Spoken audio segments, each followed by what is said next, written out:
Assalamualaikum warahmatullahi wabarakatuh dan selamat sejahtera. Pada hari ini saya Cikgu Nur Syuhada binti Abdul Hamid akan mengajar anda semua berkenaan tajuk satelit buatan manusia. Standard pembelajaran pada hari ini adalah untuk kita menerangkan bagaimana orbit satu satelit dikekalkan pada ketinggian tertentu dengan menggunakan halaju satelit yang sesuai.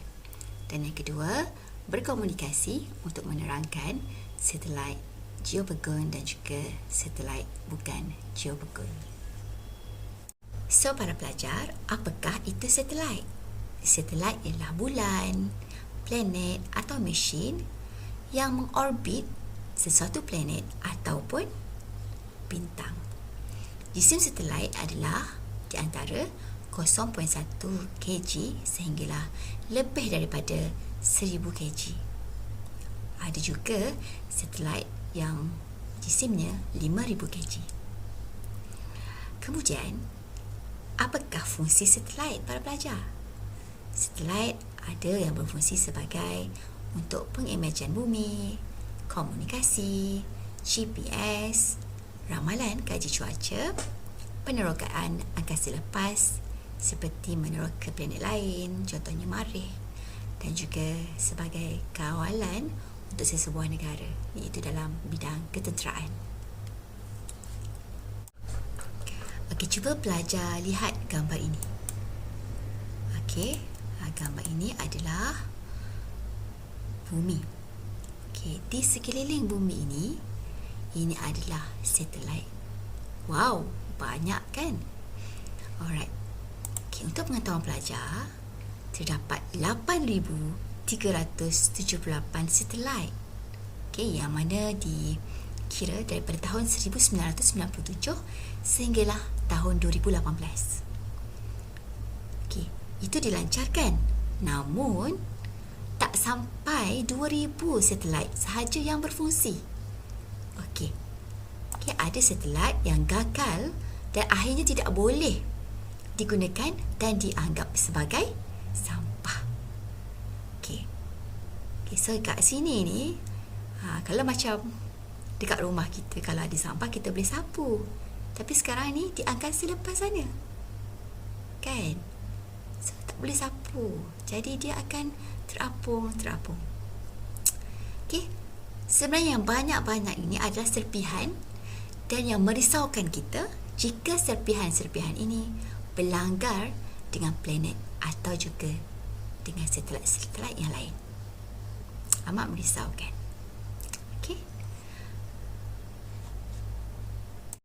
Okey, apakah itu ISS? ISS ialah International for I, Space S and Station. International Space Station, iaitu stesen angkasa antarabangsa. Okey, stesen angkasa antarabangsa ini telah dilancarkan pada tahun 1998, iaitu 20 November 1998. Okey, kat sini pelajar boleh tengok. Okey, dan pelajar boleh saja search dekat internet, okey, kat Google ISS. So, dapat nampak banyak gambar. Okey, boleh dilihat dari bumi kerana ketinggiannya 408 km dan bersaiz besar. Okey, seperti padang bola, iaitu 73 meter didarabkan dengan 109 meter. Mengorbit bumi dalam 92 minit bermaksud satu hari dia akan mengorbit bumi 15 kali. Dalam satu masa, ada 3 orang yang bertugas selama 6 bulan. Saya suka sangat melihat stesen angkasa antarabangsa ni, dan saya telah download telah download dia punya aplikasi. Okay, so kalau pelajar teringin nak melihat-lihat kan negara luar daripada angkasa, daripada stesen angkasa antarabangsa, so pelajar boleh download apps ini. Okay, apps ini dia akan bagi tahu. Okay, nama apps ini ialah ISS Live Now. So saya memang suka sangat apps ini sebab saya dapat melihat daripada atas, daripada sudut atas. Okay, so sekarang ni kalau saya tengok sekarang ISS ni secara live, okay, dengan kelajuan 27,578 km per jam. Okay, sekarang ni berada di Spanyol. Okay, so kita dapat melihat secara live keadaan bumi, okay, daripada angkasa lepas. So sangat seronok. So kalau nampak lah ya, okay, dia punya kejap lagi saya tunjukkan. Saya dah snap sebelum ini. So sangat seronok. Dan yang bestnya, apps ni dia akan bagi tahu bilakah ISS ni berada di atas rumah kita. Maksudnya di ketinggian 400 km tu, 408 km tu berada di atas rumah kita. Maksudnya di angkasa lepas, di bawah, di atas kita punya kita punya location. Okay, so saya rasa amat teruja dan seronok lah. Dan saya kadang-kadang saya tunjuk dekat anak-anak saya, ni bumi sekarang ni berada di mana. So akan nampak laut, okay, pada ketinggian 408 km. Seronok sangat pelajar. Di samping itu kita rasa bersyukur sangat dengan anugerah daripada Tuhan, okay, Allah Subhanahu Wa Taala. Okay.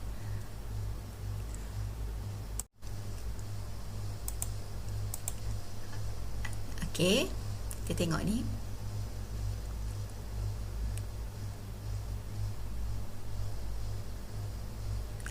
Ini adalah angkasawan negara Dr. Syekh Muzaffar Syukur yang sedang solat di stesen angkasa antarabangsa. Dato' Dr. Syekh Muzaffar Syukur Al-Masri bin Syekh Mustafa merupakan doktor bedah ortopedik Malaysia dan juga angkasawan Malaysia yang pertama ke angkasa lepas. Okey. Alhamdulillah kita ada seorang angkasawan yang pertama merupakan anak Malaysia, dan mana tahu ada di kalangan pelajar-pelajar cikgu yang bakal menjadi angkasawan negara, insya-Allah. Baiklah, seterusnya ini adalah apps ISS Live Now yang cikgu pernah beritahu sebentar tadi. So pelajar-pelajar boleh download dalam aplikasi handphone para pelajar lah jika ingin tahu di manakah ISS berada kan, secara live. Boleh dan tunjukkanlah pada adik-adik, mak atau ayah stesen angkasa antarabangsa berada di mana. Di bawah itu adalah keadaan di dalam ISS lah. Di mana ada tempat tinggal mereka dan juga tempat mereka menjalankan kajian sains dan sebagainya. Ini pula adalah ISS. Penerangan ISS daripada permulaan pembinaan sehinggalah kepada pembinaan yang sekarang yang semakin lama semakin canggih dan penuh dengan teknologi. Sebagaimanakah satelit dilancarkan? Kita tengok kat sini. Roket membawa satelit ke angkasa lepas. Roket perlu memecut supaya mengatasi daya graviti supaya mencapai halaju lepas. Ini adalah contoh video dia. Yang mana video ini juga ada dalam kalau belajar scan di dalam buku teks fizik lah. Cuma saya cepatkan sikit.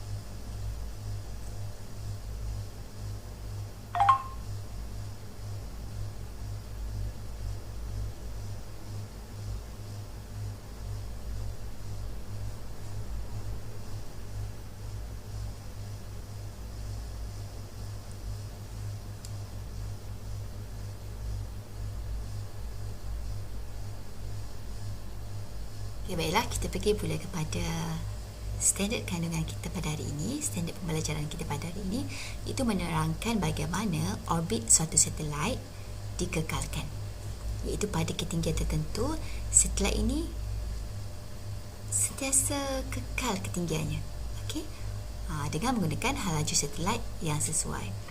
So pelajar kena tahu, okey, rumus yang terlibat itu kita kena tahu bahawa daya memusat pada satelit adalah sama dengan daya graviti antara satelit dan juga bumi. Jadi pelajar boleh tengok muka surat 103 buku teks, okey, yang mana kita kena tahu apakah rumus untuk daya memusat pada satelit dan apakah rumus untuk daya graviti pada satelit, antara satelit dengan bumi. So, saya tuliskan dekat sini. Okey, M P kuasa 2 per R. Okey, sama dengan kena G, baca tulisan cantik lah. M besar, M kecil, bahagi dengan R kuasa 2. Okey, macam ni. So, kita dapat V kuasa 2 sama dengan G, kita gunakan pengetahuan anda lah dalam matematik, G M besar per R. Okey. So, V sama dengan, kita puncakan G M per R. So, ini adalah, okay, macam mana kita nak dapat hal laju satelit yang sesuai. Macam mana dapat? Okay, kita kena samakan daya memusat pada satelit. Kita kena tahu daya memusat pada satelit adalah sama juga dengan daya graviti antara satelit dengan bumi. Okay. So, kalau macam kat sini saya ada tulis demonstrasi guru belon dan pusingan air tu. So, itu adalah dalam belon tu pelajar boleh tiup belon dan juga pelajar letakkan duit shilling. Kemudian pelajar ikat dan pelajar goyangkan belon tersebut. So, pelajar akan dapati duit shilling tu akan berpusing tanpa jatuh ke bawah. Dia akan berpusing mengelilingi di dalam belon tersebut, di sekitar dalam belon. Maksudnya di keliling belon, dalam belon itulah, di dinding belon dalam, sebelah dalam. Okay, kemudian kalau air pula, kalau pelajar ambil air, letak air dalam satu gelas, kemudian letak pula di atas papan, mungkin cardboard yang keras ataupun kotak yang keras. Kemudian pelajar ambil tali dan pelajar pusingkan. Sebelum pelajar pusingkan laju pada laju sesuai lah. Jangan terlampau laju dan jangan terlampau perlahan. Kalau terlampau perlahan, air itu akan tumpah, dan kalau terlampau laju, air tersebut akan cawan tersebut akan jatuh. Jadi secara yang sesuai, hal laju yang sesuai. So itu adalah contoh amalia atau eksperimen yang kita boleh lakukan lah. Tersebut yang ada warna biru tu, bumi tu, adalah menunjukkan orbit sebuah satelit yang mengelilingi bumi. So, gambar tu pelajar boleh tengoklah di muka surat 103. Okey.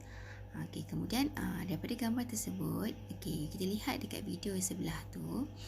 So, kalau pelajar tengok ada satu garis lurus kan, yang itu adalah hal laju, laju linear satelit. Okey, laju linear satelit. Okey, di mana dalam ketiadaan daya, jasad akan bergerak dalam dalam satu garis lurus dan hal laju yang seragam. Tetapi dalam suatu orbit, jasad sentiasa mengubah arahnya, yang mana terdapat daya yang bertindak ke atas jasad pada arah pusat bulatan, iaitu daya musat. Okey. Oleh kerana G M adalah mala, G itu adalah mala kegravitian semesta didarabkan dengan M, jisim bumi adalah mala, laju linear. Satelit hanya bergantung kepada jejari orbitnya jika sebuah satelit berada pada ketinggian H di atas permukaan bumi. So, inilah formula yang terlibat. Okay.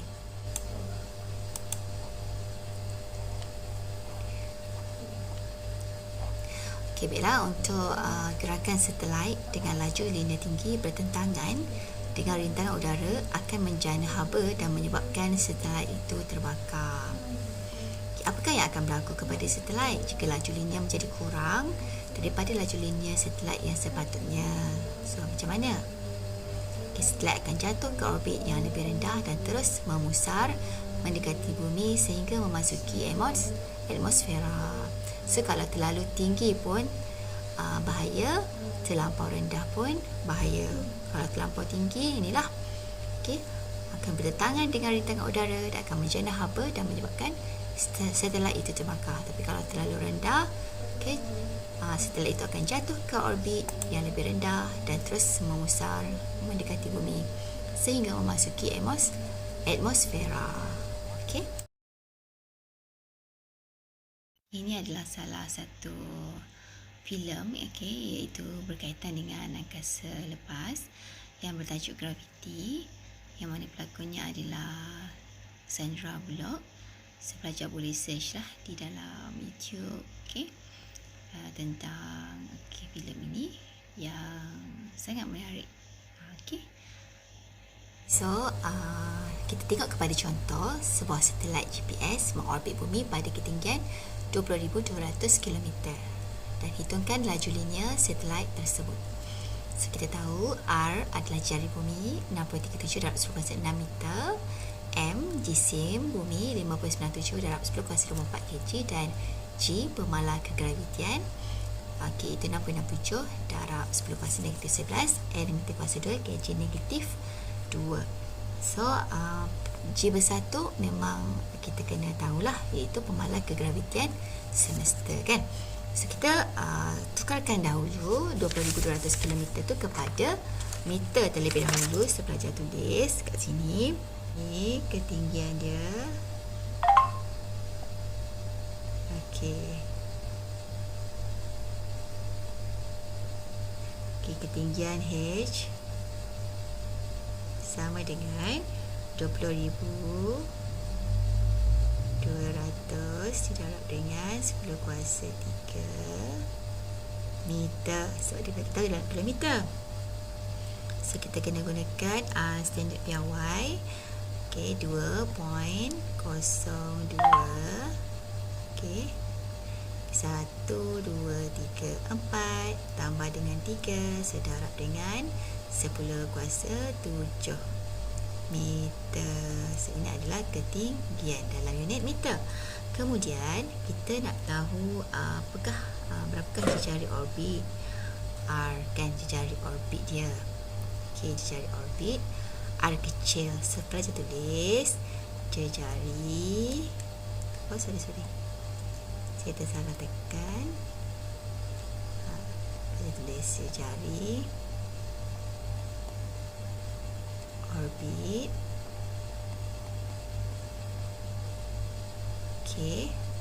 R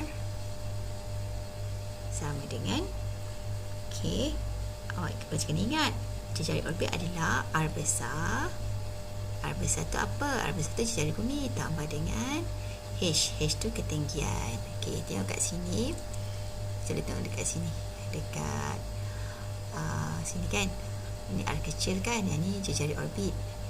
Yang sini, tengok sini kat dalam ni. Kat sini, ni adalah jejari. Sorry, tak boleh tekan pada dia. Yang R kecil ni tak adalah jejari orbit.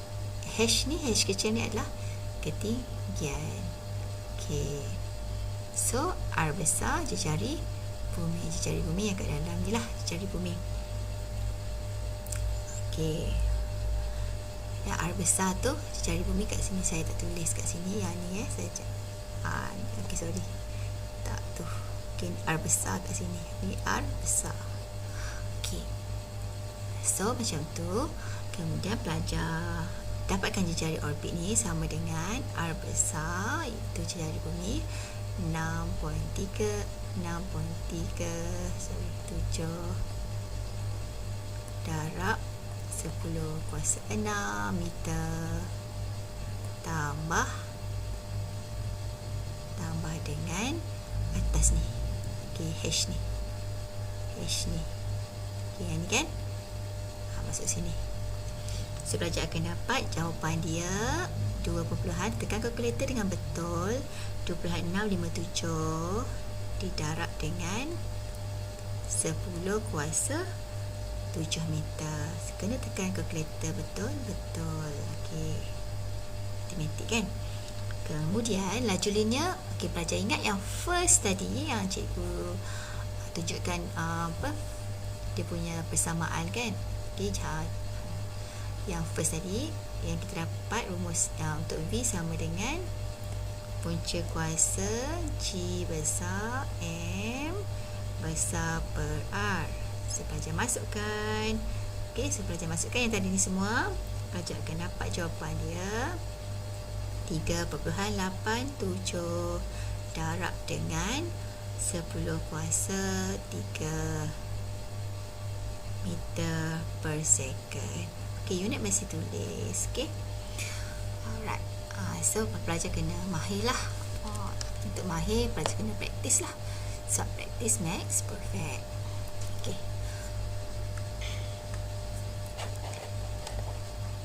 Untuk yang seterusnya iaitu 3.32 berkomunikasi untuk menerangkan satelit geobegon dan juga satelit bukan geobegon. Okey. So kita tengok dekat sini. Okey. So aktiviti yang kedua, pelajar boleh tengok modul PDPR yang cikgu berikan, iaitu meneliti ciri-ciri satelit geobegon dan juga bukan geobegon. Untuk satelit geobegon bergerak dalam orbit khas, iaitu orbit bumi geobegon, mengelilingi bumi pada arah yang sama dengan arah putaran bumi pada paksinya. Tempoh orbitnya adalah 24 jam, itu sama dengan tempoh putaran bumi, dan sentiasa berada di atas kedudukan geografi di permukaan bumi. Untuk penerangan lebih mendalam, pelajar boleh tengok dalam channel cikgu, channel Syuhada Hamid, ada satu tajuk yang khas untuk satelit geobegon dan juga satelit bukan geobegon. Okey, so satelit ini cikgu ada terangkan dengan simulasi supaya tahu yang mana satelit bukan geobegon, yang mana satelit geobegon.